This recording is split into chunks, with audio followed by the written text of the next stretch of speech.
एखाद्या गोष्टीवरती काहीतरी असंतोष व्यक्त झालाय म्हणून कोणाचा राजीनामा घेतला नाही, म्हणजे अकाउंटेबिलिटी नावाची गोष्ट बहुधा ते गृहीतच धरत नाहीत.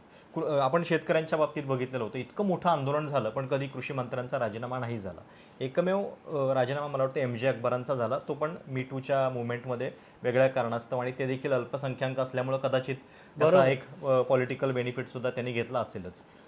तर या सरकारमध्ये अशा पद्धतीनं दबावापोटी कोणाचा राजीनामा घेण्याची वेळ जी आहे ती मोदींनी आजवर आणलेली नाही आहे. तर आता त्याच्यापर्यंत या सरकारला म्हणजे एक प्रकारे शरण आणण्यामध्ये CJP किंवा हे जे सगळं आंदोलन उभं राहतंय ते यशस्वी होईल का? यशस्वी होईल का याविषयीचा अंदाज आज नाही सांगू शकत आपण. पण मोदी सरकार हे निगरगट्ट सरकार आहे एवढं आपण म्हणू शकतो.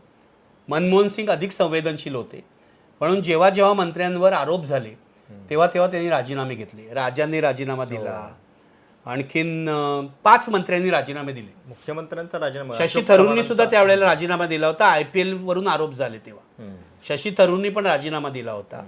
त्यानंतर कायदा मंत्र्यांनी राजीनामा दिला होता, रेल्वे मंत्र्यांनी राजीनामा दिला होता, त्या मारननी पण राजीनामा दिला ज्याचं नाव 2G मध्ये आलं.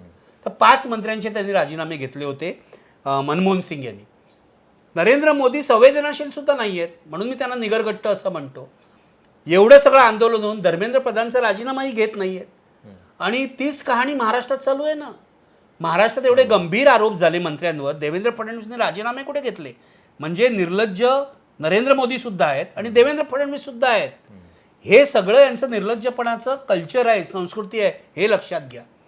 आणि जर त्यांनी राजीनामे नाही घेतले तर काय होईल? जनता बघते आहे ना.